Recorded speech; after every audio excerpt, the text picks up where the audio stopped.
Okay guys, another hitting drill here, kind of focusing on bat path and the proper upper half mechanics and initiation through the zone. I call this the slot drill. A lot of people, you guys might have different names for it, but again, all I'm doing here is I'm going to stand to the side of the tee. Obviously very unorthodox, but I'll continue to explain why. What we're going to do here next is be in our normal position, athletic, slightly bent.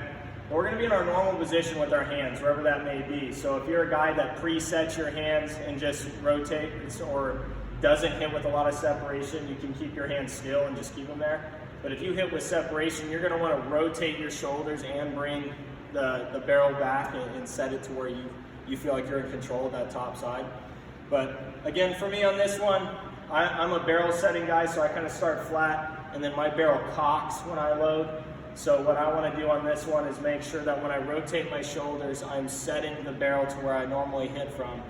And what I like the hitters to feel in this drill is what it feels like to have this torque or stabilized core while the shoulders are staying close. So what people will commonly refer this to as hip and shoulder separation.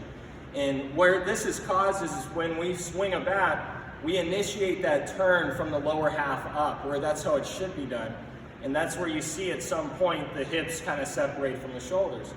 That's not the entire reason why I use this drill though. I use this drill mainly to get people to understand what it feels like to stay closed longer and to initiate their back side and back elbow early on the pathway of the ball and then extending on it.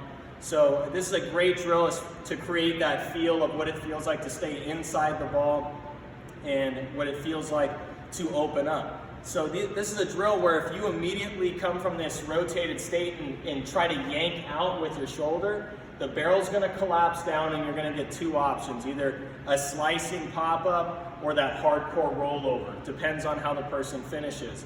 But you get my point. So on this drill, you want to emphasize starting with your back arm, connecting through, and then kind of uncoiling instead of uncoiling and losing the barrel so early.